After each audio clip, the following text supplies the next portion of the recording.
Good evening and welcome again to the show. Tonight's show is going to be dedicated to the memory of one of Danbury's own.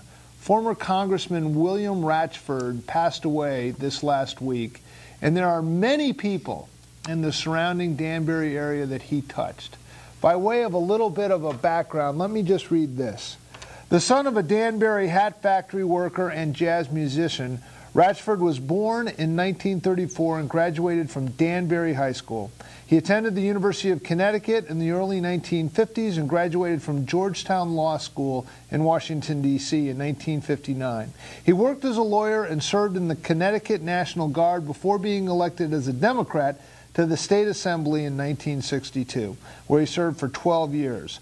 4 of those as Speaker of the House. He served as a delegate to the Connecticut State Democratic Convention in 1964 and 60 and 74, and was a delegate to the National Convention in 1972 and 84.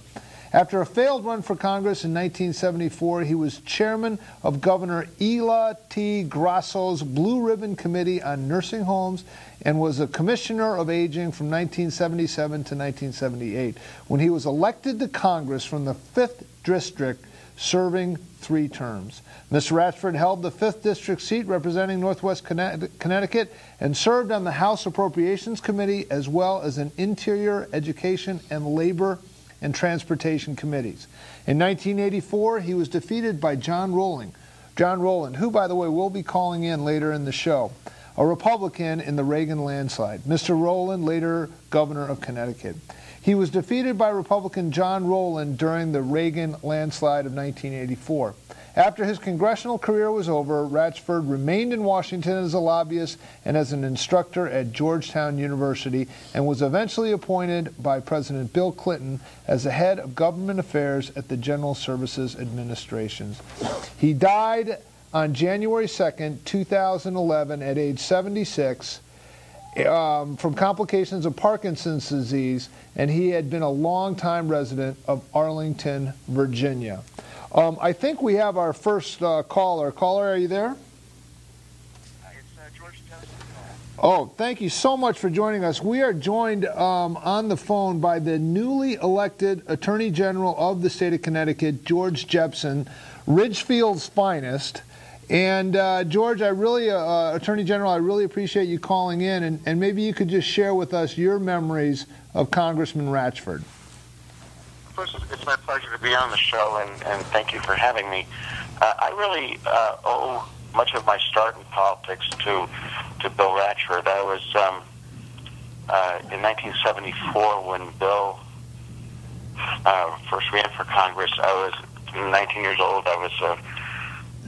I just finished my freshman year in college, and I had heard grew up in Greenwich, and I had heard great things about Bill Ratchford from the local political leader down there. I was looking for a campaign to get involved with because I was interested in politics, and so I came up to Danbury and volunteered full time. I would drive home on the weekends to work as a busboy and a bellhop in a hotel/restaurant in Greenwich, so I could afford to do it. But I worked full time that summer and fall for Bill Ratchford, and it was heartbreaking to me that we lost by just a couple of percentage points. But a couple of years, 4 years later, when Bill ran the second time, I was in law school, and he asked me to be his campaign manager. So I took a semester off from law school to do that, and we won. And it was a tough year for Democrats. And what I really liked about Bill was that he had some pretty humble roots, but he never forgot where he came from. He was always a passionate advocate for the average citizen, for working families, for the environment, for consumers. He was incredibly ethical. He was a straight arrow, and people may forget that he served in the Connecticut legislature before he was a congressman. He was the House Speaker, and in the late 1960s, he was a leader in some of the very early ethics reform to clean up the legislative process. So he wasn't afraid to take on the big, tough interests, and in that respect was very much a mentor for me. Well, you know, as you're speaking, we're joined here in the studio by Mayor Jean Iroquez and Representative Bob Godfrey in studio, who have also had experiences with William Ratchford. And as you're going through all his accomplishments, they're nodding in agreement as you go down the litany of accomplishments of the former congressman. I met Bob Godfrey in 1974 with that first campaign, so I've known Bob now for 36 out of my slightly more than 56 years, and I met Gene in the 1978 campaign. So it's a long relationship and a very positive relationship for me with Danbury, starting with Bill Ratchford. Wow. Well, now, were you able to talk to him over the past year or so as you were embarking on your campaign for Attorney General? I have not. I regret to say. I helped him politically through his 6 years in Congress, but it didn't have a lot of contact since then because I was very Connecticut-focused and he was very Washington-focused. Well, I'll tell you, as we've been doing some research for this show, it just seems like every person that Congressman Ratchford, every person that he touched on his way up in politics, in his involvement both in Hartford and in Washington, he just had an incredible influence, and it sounded like the same was for you. I'll give an even further example. 2 or 3 days ago, maybe 2 days ago, I had a meeting with a Republican political operative, and now someone who was a business advocate, and he remarked in surprise he had not known that I had managed Bill's 1978 campaign, and this person, good guy, came in with John Rowland in 1984 after Rowland beat Bill, and was one of Rowland's initial staffers. And he said that, they had just beaten Bill Ratchford, and a lot of congressmen or mayors or whoever it is, after they lose an election, they shut the doors and they don't cooperate with the transition because they're so angry. He said that Bill Ratchford was an incredible gentleman and was incredibly helpful to Congressman-elect Rowland as he set up the new office. And I think that speaks to character in a very profound way. Here you've just been beaten by someone who you obviously think you should have beaten, and instead of kind of turn to your bad side, you rise to the occasion and do what's good for the people of your district and help the new congressman coming in. Yeah, no, that really speaks to his character. Listen, I thank you so much for taking the time to call in. I really appreciate it, and in all the articles I read about him, your relationship with him, especially in in past decades, was really highlighted. So I appreciate you taking the time to call in. Well, thank you. Best to you and best to Gene and to Bob. All right, thanks so much. Wow, well, that's just the beginning of who we're going to have calling in. Everyone we spoke to, as I mentioned, we're joined in the studio here by Representative Bob Godfrey, also the Deputy Speaker of the House from the 110th District. So thankful you're joining us. And also Mayor Jean Iroquez is here as well, dapper as ever, just to talk a little bit about what Congressman Ratchford meant to them. But before we do that, we also have former Governor John Rowland will be calling in, and possibly Mayor Boughton will be calling in as well. But before we do that, we have a little bit of some interviews and some background about Congressman Ratchford, and I think we have that queued up, so we will go to the videotape and then come back and talk more about this remarkable public servant.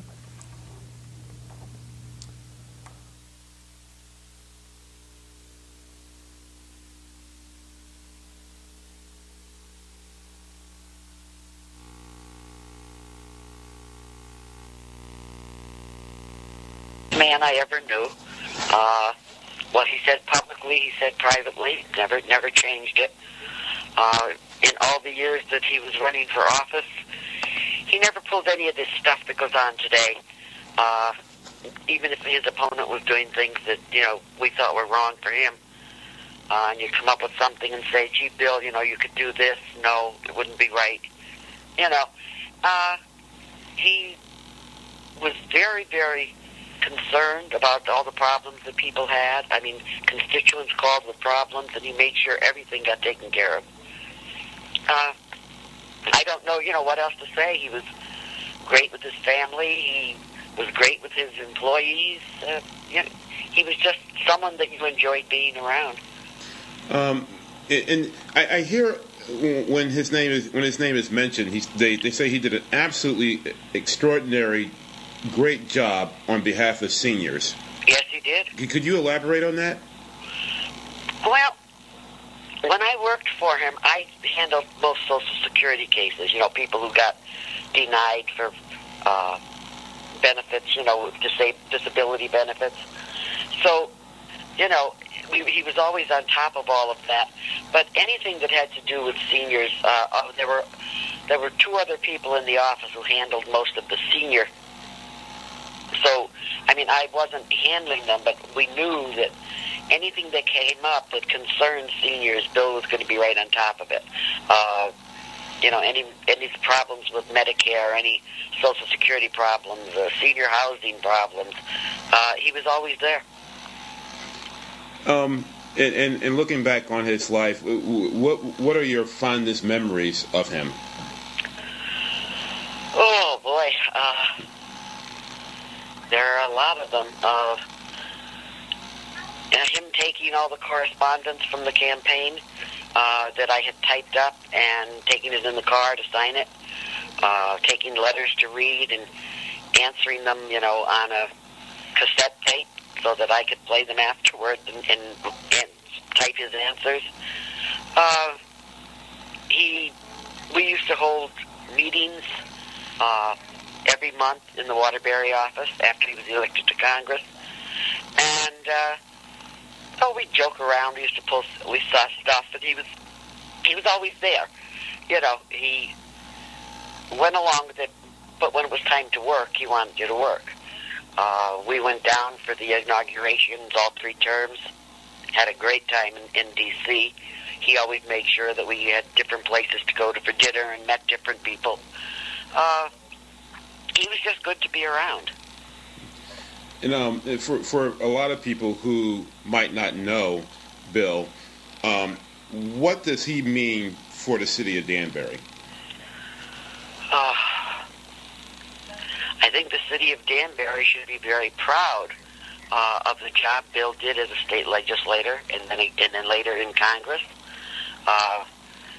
He was an honor to Danbury. He never did anything that you could say, oh, that was an embarrassment, for the city. I think that people should always remember him as the man that he was. He was a family man, he was an honest man, and he cared. Okay, yes, well, I'd like to say that I agree with basically all the comments that were made in the media over the last few days concerning Bill Ratchford. I know him fairly well. My wife and I were both campaign workers, my wife especially, during his congressional campaigns. And he truly was a man of integrity, honesty, a very hard worker, and as someone said, we did call him Boy Scout Bill because he had all those attributes. He really was a great advocate for the people of Danbury and Connecticut and the whole country as he served in Congress. He's going to be missed. He was inspiration to a lot of people, especially our former mayor, Gene Eriquez. And we will miss him, and we appreciate everything he did for us through the years. Well, I was saddened to learn of the passing of Bill Ratchford. Bill was the ultimate public servant. He is best known for standing up to the political leaders in Hartford and creating the legislature as an equal branch of government. Back in the old days, when Bill was in the Connecticut legislature, the legislature was very much dependent on the control by the governor's office. Bill set up the Office of Legislative Management and really divorced the legislature from the executive branch. And to this day, Connecticut runs as a true independent legislature because of the acts that Bill did back in those times. And I was honored to have succeeded Bill Ratchford as the Connecticut state legislator in the 109th District from Danbury. And Bill taught me a great deal, not just about politics, but about governing. And one of the standards that he set, and we continued at least through the 10 years that I served in the legislature, was to hold weekly constituent meetings every Monday evening at Danbury City Hall during the legislative session. This practice allowed people to have real input into the issues that were important during the legislative session, also allowed us to help many constituents with the problems they have.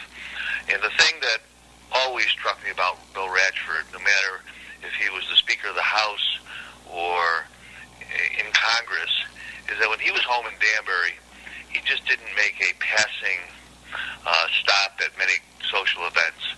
Bill could be seen ice fishing on Lake Candlewood, sitting in the stands at Danbury High School basketball, football, any type of sporting event. Bill was not only a representative, but he was a true community leader. And I think that many of the political leaders today could take a great deal of education from the way Bill led his life. His family, his faith, his community were utmost important to him rather than his own career. And I think that unselfish representation that was given to us by Bill Ratchford will be always remembered. He epitomized what politics and government should be, which is he would work with both sides of the aisle, and he did it in a gentlemanly and professional way, and which is why he was so successful at both the state and federal levels in government. And he was able to bring consensus together, had the respect of both his Democratic peers and his Republican peers as well. And I say peers for a reason because he maintained their respect and he treated them with dignity. And he was a rising star in the House of Representatives. One of the greatest experiences in my political life was interning for Bill in Washington, where I felt I got to learn a lot about the inner workings of government. And then his wife, Barbara, is a class act. She was my closest teacher at Danbury High School. She gave, like Bill, greatly to the community, was loved by students at Danbury, and both of them passed on their community involvement and commitment to community and their children. Sean, in particular, is a teacher in the Danbury school system, and just another special person. And they brought a lot to Danbury. Bill was Speaker of the House, and I believe the first U.S. representative from the Danbury area in many years. And so he brought put Danbury on the political map, both statewide and federally, which was important for us at that point in time in the transition of this small town into the city that it is today. On a personal level, can you give me some of your fondest memories of Bill? Just being with, working with kids, with students, getting them involved in the government, in government programs and the system, and teaching them the importance of it and what it and how you can be part of the system and make changes and benefit the community. And he was so warm with that and so positive, and he just brought you in. And where Bill didn't get you, his wife Barbara certainly did as well. Both of them encouraging young people to get involved and to be a part and to help others. And they were a special team, and I use the word team because that's what they were, and a special one at that. Wow, the testimonies just keep pouring in. This is a man who truly lived a life of service, and it is compelling, the reaction of people upon hearing about his passing away and the fond memories that they have.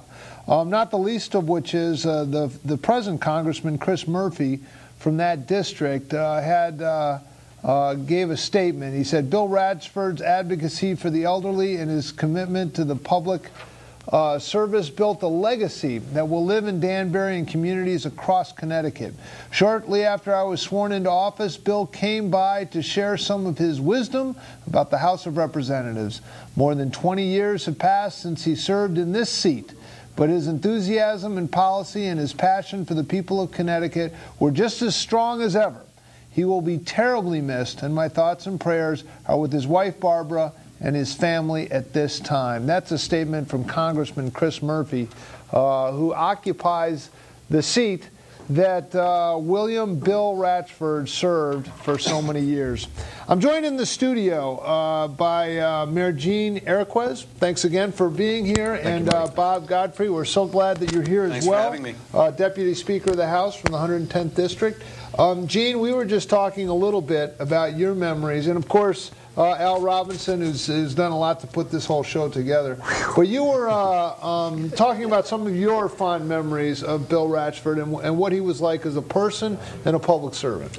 Thank you, Marty. Thank you for the invitation to be with you and Bob and Al tonight. I want to thank you and Al for dedicating this particular show in tribute to Bill. I'd first like to express my sincerest sympathies to his wife, Barbara, to his sons, Sean, Scott, and Brian, their wives and their families, to his extended family that remains in Danbury, and to his many, many friends who shared some wonderful times with really a very special man. I remember my days begin probably at the age of 16, driving Bill Ratchford door to door when he was a state representative. Bill Ratchford was a good friend of my uncle Gino Arcanti, who was a former mayor of Danbury in the late 60s, early 70s. A very, very good friend to another one of my uncles, Tony Arcanti, and who was Gino's brother, both who were very active in Danbury and Danbury Democratic politics, and friends of the family. The Ratchford family and the Arcanti families, the Eriquez families have been friends for many, many decades. And my brother had an opportunity to work for Bill when he was elected to the State House in Hartford. He and a friend, Fran Veluzzo, actually worked as co-chairs on one of his congressional campaigns back in 1974, working with George Jepson, who was the campaign manager. I served as a volunteer at that time. So we go back, over 40 years. And one thing I'm noticing with a lot of you youngsters in your formative years working with Bill Ratchford, it seems as if he had some sort of an effect. He lit a flame in you for public service. It sounds like at 16 years old, you see him knocking on doors, and then you committed to public service. Yeah, I mean, Same as with I said, George Jepson. Exactly. I mean, Bill Ratchford, I've always said, was one of my mentors. I was fortunate to have two in political life, but in life in general. And Bill was certainly number one. My uncle Gino Arcanti was the other. Bill and I shared many, many days, full days together, as I would drive him around the old 5th Congressional District, which is a little bit different than the existing one. And we had a lot of fun while doing the people's work. And it was, I learned a lot from him. And through my 12 years as mayor, he was a regular advisor, a very trusted one, who always gave sage advice, but never forgot his roots and never let me forget mine. And I loved him, and he's going to forever be in my memory, and certainly always have my gratitude and that of his family who shared him with all of us. Right. Deputy Speaker Godfrey, what were some of your recollections? I'm in an odd position because I'm certainly hearing all these wonderful praises, and let me assure you, Bill Ratchford was not a marble bust on a pedestal. He was a really warm human being, very friendly, a great sense of humor, always had a smile on his face, even in some of the toughest times and making some of the toughest decisions. And like Gene, he was a mentor to me, but certainly not in the sense, I don't want to impart the idea that we'd sit around at a table and he'd lecture to us. It was by his behavior, by his action, by his integrity, by his honesty, that he just set a very high standard for anybody who wanted to move into public service for all the right reasons. And he had that it's probably an overused word, but the charisma that kind of surrounded him, that made you want to do the kinds of things that he wanted, that he was doing. And he did that. He did that here. He did it down in Virginia with a lot of people who were considering going into public service. And for that, he should be thanked by a lot of people. There's hardly a politician, certainly here in Western Connecticut, of that age that wasn't touched by him in that way sometime. And as Deputy Speaker, when I'm presiding over the House in exactly the spot where he stood when he presided over the House, I do think of him often. And I think of that high bar that he created. And he was such an incredible innovator. You've heard some allusions to that. But he did reform the legislature. He did bring it into the 20th century. We've got to move into the 21st century now a little bit too. But besides the process and the institution that he loved, he did create the first ethics commission that was independent of political control, that was not a part of the legislature, that stood alone. And we're still seeing the great consequences of that. He was a stalwart advocacy for civil rights, for women's rights. I do recall that during his tenure as Speaker, the Congress had passed the constitutional amendment onto the states, changing the voting age to 18. Bill went out of his way. He tried desperately to be the first state to ratify that. I think he wound up missing it by like 5 minutes, and so we came in second. But that was the kind of passion he had. He'd actually step off of the podium and indulge in some of those kind of debates on things that he was passionate about, something we have not seen in my now 23 years in the legislature. Well, speaking of debates, we are joined by former Governor John Rowland. Governor, I thank you so much for calling in. And thank you, Marty, for doing this. This is great. Sure. Yeah, we actually it was the brainchild of Al Robinson when we heard of the passing of this great public servant. We thought that whatever was on the docket, we need to clear the decks and do a show just regarding Bill Ratchford. So we have a picture up where we're about to view, I think it was a debate in Danbury. I'm here joined by Mayor Gene Iroquez and Bob Godfrey in studio. But what are some of your recollections of being an opponent of Bill Ratchford and your dealings with him? Well, let me tell you, it was 26 years ago, and I was scared to death to be running against Bill Ratchford because he was so revered and respected and well-liked. And one of the things, it's funny being on the other side and actually running against the person, you really get a different viewpoint of someone in the political campaigns. And those were the good days, 26 and 30 and probably maybe even 25 years ago. John, our vast viewing audience right now is looking at that mustache of yours. And when you say those were the good days, I'm not sure you're talking about facial hair. I'm sorry, I never got the memo. Oh yeah, no. We the internet is it keeps a long memory, but it looks like you were debating him. But let me tell you something. We never had any negative campaigning in those days. There weren't negative ads. You didn't attack the other person. You kind of, we had some pretty good debates. But I got to tell you, Bill Ratchford was someone, after the election was over, someone that I would call and actually ask for his advice, and a real gentleman. I would put him in the category of statesman, and there's not a lot of folks you can put into that category. I'd seen down in Washington when I was in Congress, and then even years later when I was governor, and even in between, I would run into him periodically, and all he wanted to talk about was UConn and the men's basketball team and the women's basketball team.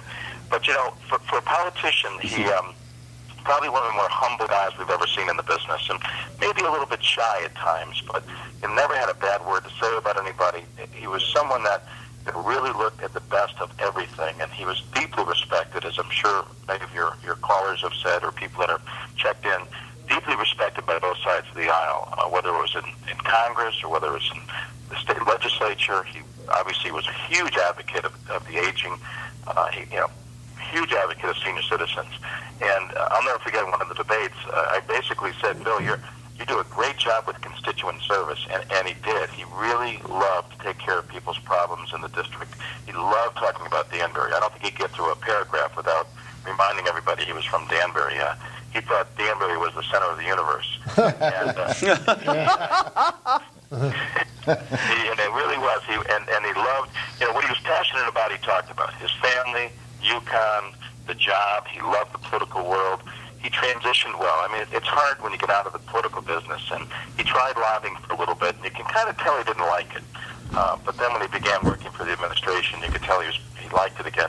I would call him or try to send him a card on his birthday, and I would tease him all the time about that because it was something that we had in common. We had the same birth date. Oh. So we would tease about that all the time. He was just a good, humble, nice, kind, compassionate person. And, in the political world where you have all the campaigning of negativeness going on and finger pointing and all the stuff that goes on these days, and both sides of the aisle, it's refreshing to look back and say, you know what? You could do it the other way and still be successful and still win and still be liked, and still get the job done.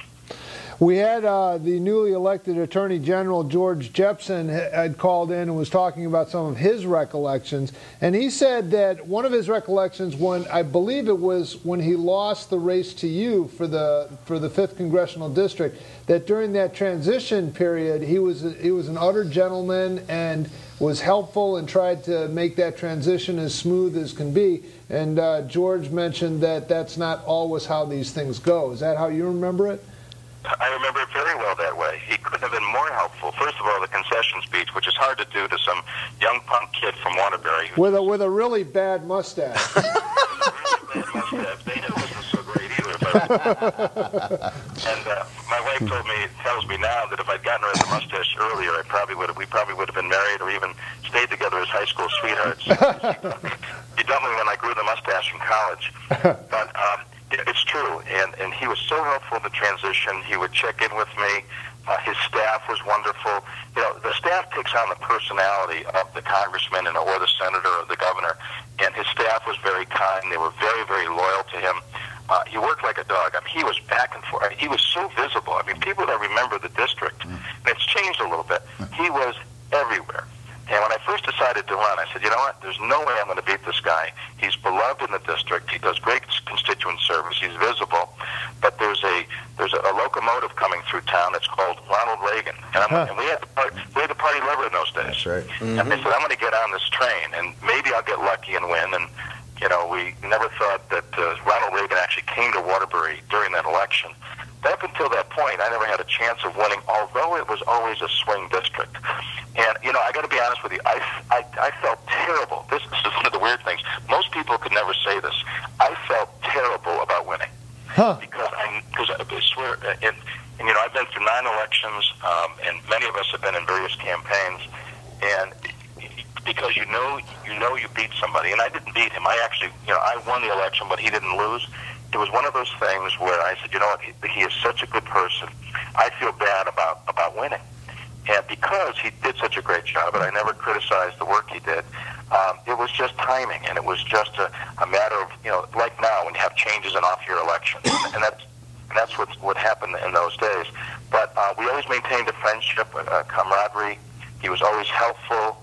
I mean, there's nobody, you will never, ever find anybody for the last 50 years that could ever say anything bad about Bill Ratchford. He was just a kind, compassionate person who loved public service, very humble, was a great statesman in the sense that, if more young politicians today said, I want to be that humble public servant and just do my job, we'd probably be a lot better off. But he would be sorely missed. He was crazy about his family. He's always talking about his kids, and he'll be sorely missed in the district. And although he's been out of town for a long time, I think folks that knew him from his days as a commissioner, his days as a congressman, his days as a state rep, they're all fond memories, and he's just someone that had a lot of class. And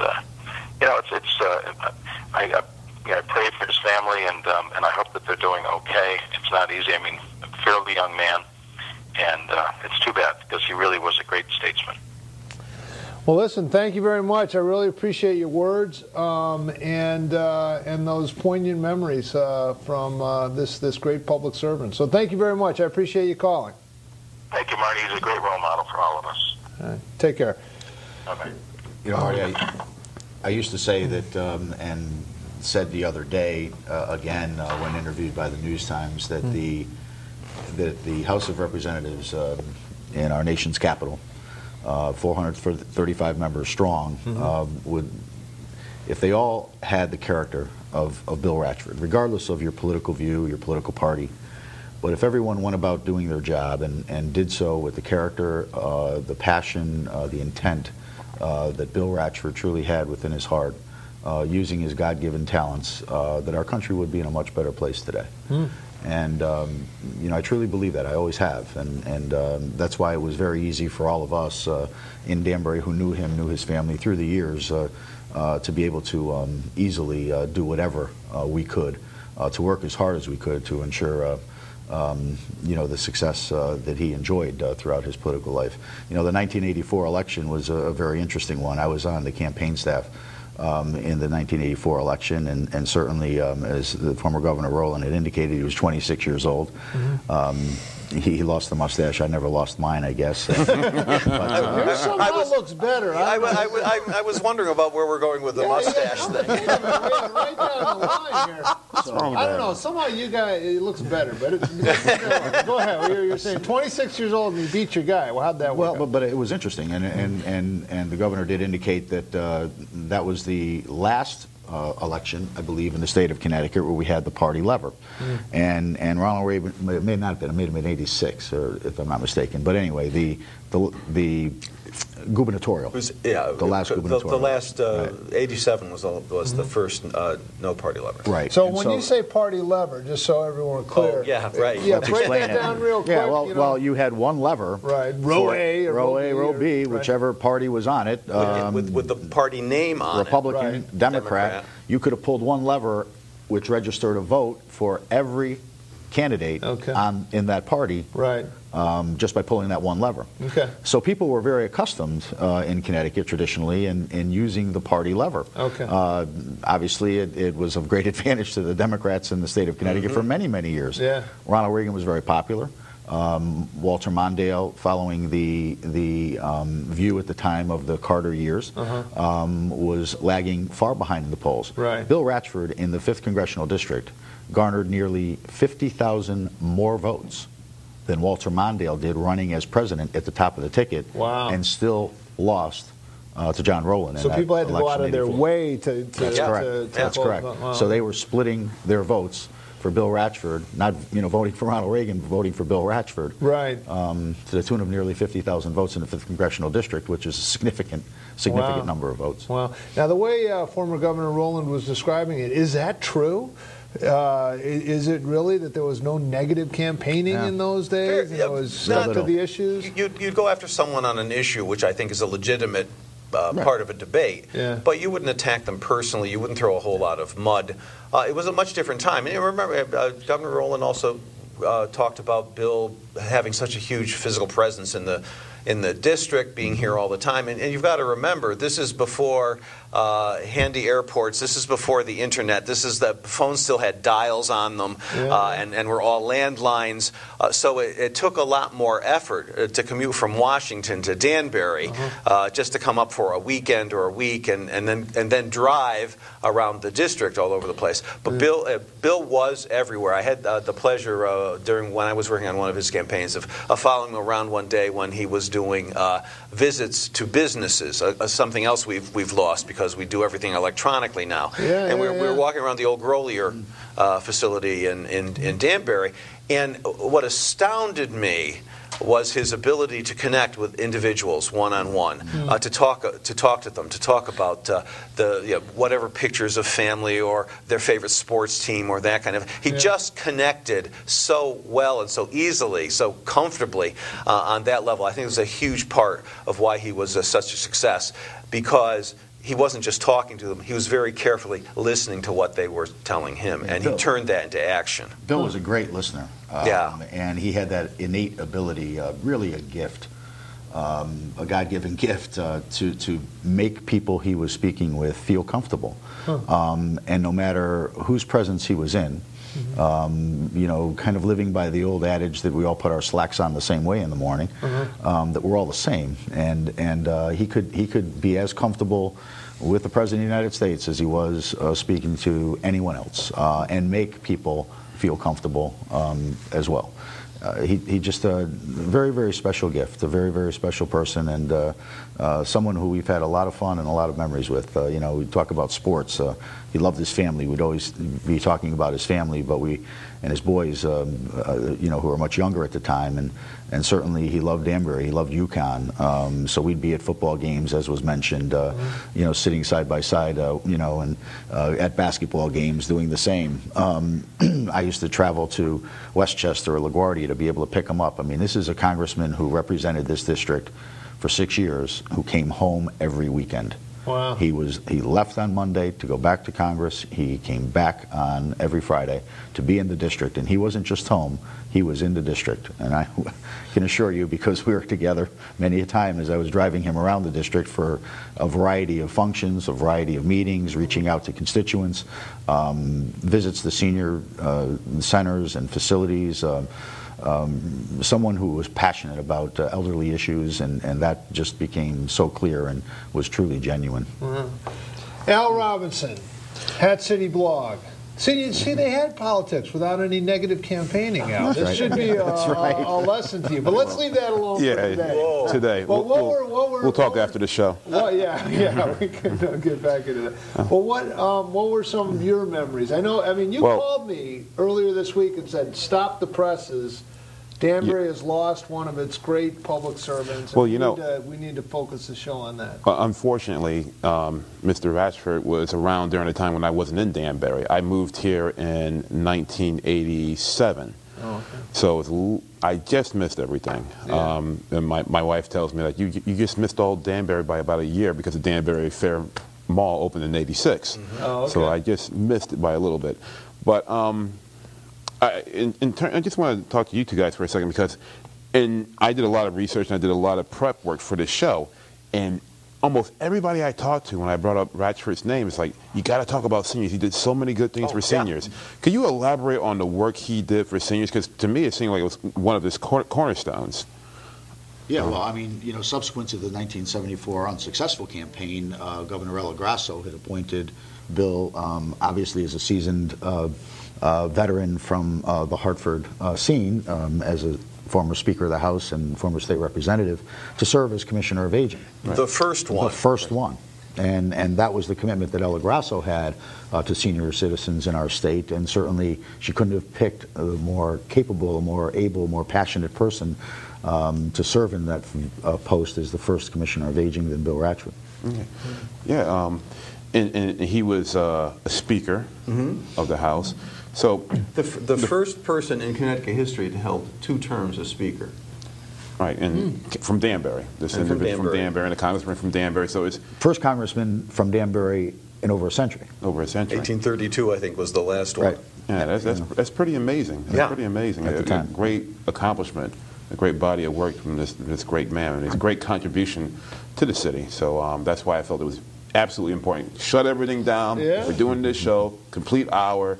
And let's dedicate it to him, because it's worth it. He gave so much to this city. Yeah. And well, it's interesting. I know in that spot you put together with all the various people whose lives he had influenced, that gave a testimony to his life, it just seems like it just comes flowing back. And I had never met George Jepsen at all, didn't know him at all, but in reading some of the articles about him, I saw that he worked with Bill Ratchford as well. I called his office.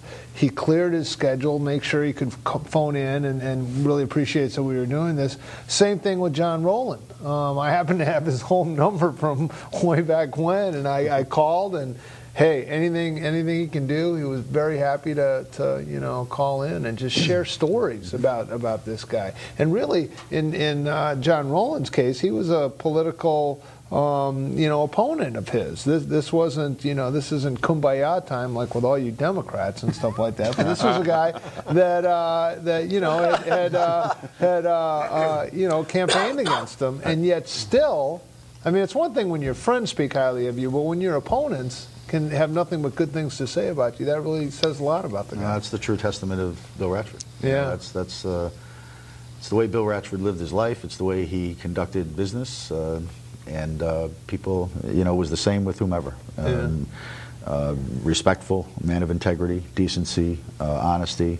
He does, really represent the role model, as has been said a couple of times during the course of this show, that anyone entering the public arena should really emulate. Yeah. I think one of the incredible things also is that he touched so many politicians who are currently politicians now. It seems like he was a major influence or a mentor for a lot of the people that we see right now. Right. I mean, that was a special generation. You had, when we talk about just people in political life in Danbury, and there are many and many that we probably won't mention, so Bob, you can add to the list, but you had people like Gino Arconti, you had people like Bill Ratchford, you had people like Mike Tweezer Seary, you had people like Don Bowden. I mean, there were people who were both Democrat and Republican, but you could debate the issues, you could argue as what you thought was best or the best approach for the community, for the state. The politics of the day in our nation's capital, but at the end of that day, at the end of that argument, the end of that debate, people went out and had a beer with each other. They got along. They genuinely cared and liked each other. And considering he was really beginning his elective life in that very turbulent decade of the 1960s, when the country was being torn by the Vietnam War and what was going on, and you almost had to make an effort to try and keep the civility in politics, and he certainly did that in incredible ways. And for me, these things are current events, but we sound like we're talking about history. While he was a state representative is when the U.S. Supreme Court said, no, you have to do one person, one vote. No more of this funny lopsided gerrymandering. And in fact, the state of Connecticut, up until while he was in office, the House of Representatives was 2 people from every town, basically. Regardless of the population. So he was there during the time of the Constitutional Convention in 1965, where all of those changes were made. El Grasso was the one of the 2 chairs, along with, if I'm not mistaken, Cyril Pinney from Danbury, who crafted that. And who made those changes. And once those were passed and the legislature became a much more very representative body, is when he became Speaker, and so he started making all of the changes in the legislature itself, professionalizing its staff. We have a nonpartisan staff that he created that do research, and our attorneys and our economists that have made it so much easier for generations of us who have served in the legislature since then. As I said, he created the Independent Ethics Commission. He did incredible things for the elderly. It was a time when government was becoming more aware of the needs of people who were in their 60s and 70s, and that we had to respond to help them stay in their homes, to find affordable housing, to get the kind of health care that they deserve. These are all new while Bill Ratchford was serving in the General Assembly, and it was a particularly interesting time for us in here in Western Connecticut, because of course he was working. His Republican counterpart in the House, and eventually his successor as Speaker, was Fran Collins of Brookfield. Good friends, certainly knew each other because they were practicing attorneys in town and saw each other a lot. But just totally respectful of each other. The two of them actually have personalities that are pretty much alike. Again, the integrity and the sense of humor and being real human beings. And all of this was accomplished because people like Fran and Bill working together to do things that were right for the institution, that were right for the state of Connecticut, that were right for the people of Connecticut. They were putting their very immense brain power to work on all of those things. It was a very heady time. It was a time of a lot of change, and he was right there with his hand on the tiller. Obviously, because I'm in the Connecticut House, I think of him more in the role of Speaker than as a congressman. Although he's a great congressman too, no doubt about it. But it's just he has left a legacy that no one else that I've known in politics, or actually most other places, has left for those of us who have followed. Wow. Some of these gentlemen that the names that are being mentioned here, all came from very humble origins. No one had the capacity to bankroll their own campaigns. There are no John F. Kennedys coming through here? Is that what you're saying? I remember Bill complained. The first time he ran in 1970, he complained, I'm probably going to have to raise more than $100,000 to run for Congress. Chris Murphy, I think, just spent $3.5 million, and his opponent about the same. Wow. Right. Wow. Things have changed, but none of these people, these folks, had the personal capacity to be able to finance their own campaigns. Right. These were people who, were as I said, the Linda McMahon. That's my point. They weren't. That's not what it was about. Right. These were people who, were devoted, to their communities, to their families, to their country, to their communities. They all served in the military in one form or another. They served our country in that manner. They went on to serve on boards, commissions, run as state representative, which were part-time jobs, while trying to manage a living to be able to raise a family. There was sacrifice involved, and there is to this day for obviously those who choose to enter the public life or public arena. And but, also, very just special people, special generation. And like we said earlier. We're living in the 21st century, the internet era. There was no internet back then. There's no cell phones. No cell phones. And the 5th Congressional District, which is a lot different than what it is now, because it's now we have a combination of the 5th and the 6th. There used to be 6 districts then, and the 5th Congressional District that Bill represented went from Meriden to the east, included Waterbury, Danbury. Those were the 3 large cities, but it included places like Weston, Wilton, Ridgefield. The Naugatuck Valley, so towns like Derby and Ansonia and Seymour and Shelton. So you had a very, very diverse district. Obviously now we have 5 congressional districts, and the 5th Congressional District is quite large and diverse as well. But it was very different then. And he had to pound the pavement, absolutely, and hit all those areas. That's a lot of county fairs. TV. On the congressional level in Connecticut at that time. It was all direct mail, but more likely just having campaign volunteers go door to door handing stuff out. It was a whole different way of communicating. A lot of radio. That debate that we saw the picture of was one of many, and they were mostly radio. Right. So the way word got to voters was much different than it is today. Wow. Now, you had a story about a call from vice presidential candidate Ferraro at the time. Geraldine Ferraro and Bill were friends, obviously as members of Congress, and she was then Vice President Mondale's running mate for the 1984 presidential and vice presidential election, and so upon the defeat that evening on election night, recall being on Main Street in the Ratchford for Congress headquarters, and it being a very emotional time. We all had worked very hard. There was no one, by the way, who had a better work ethic than Bill Ratchford. I mean, he would tire us when we were in our 20s, and he was a little bit older at the time and was well into his 40s.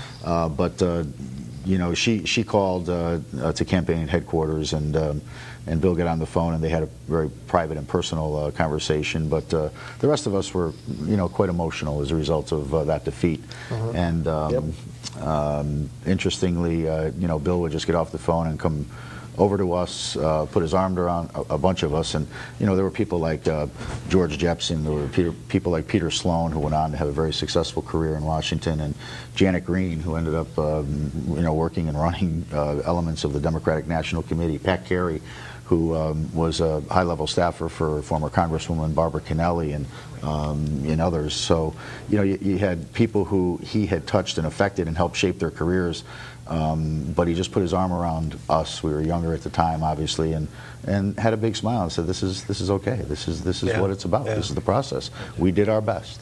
And we have nothing to be ashamed of, and he never had anything to be ashamed of throughout his career, win or lose. Wow. Say, you can tell a lot about a man when he wins, but you could probably tell more about him when he loses, and his reaction to that. Any last thoughts? Yeah, it was a very emotional time. It was a very, certainly for those of us in our generation, you know, Bill was a part of the greatest generation that we've heard about in this nation, with that a very strong sense of giving back to the community. As we are given our talents from God, we need to turn around and give them back to the people around us. We are our brother's keepers. That's the basis of a lot of what we do. That's a very moral basis, and he just epitomized that.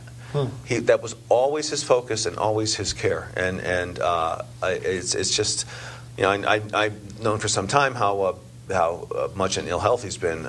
So it wasn't a surprise when I heard he had passed on. But it continues to be a very sad and very emotional point of my life. Right.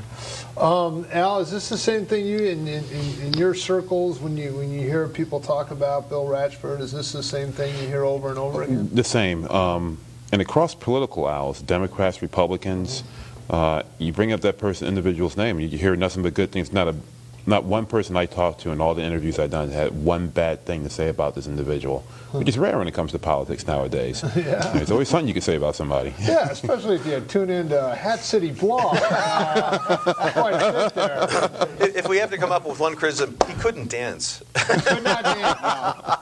There you have it. You never want him to dance. Well, listen, the show tonight has been about former Congressman William Bill Ratchford, a great leader, Danbury's own, a native son. He served in Hartford, Speaker of the House, went on and served in the United States Congress.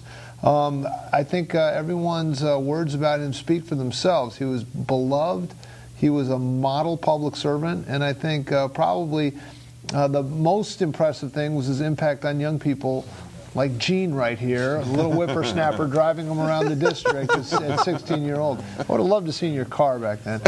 But thanks so much for joining us, and we'll see you next week on the show from 9 to 10 Thursday night. Have a nice week.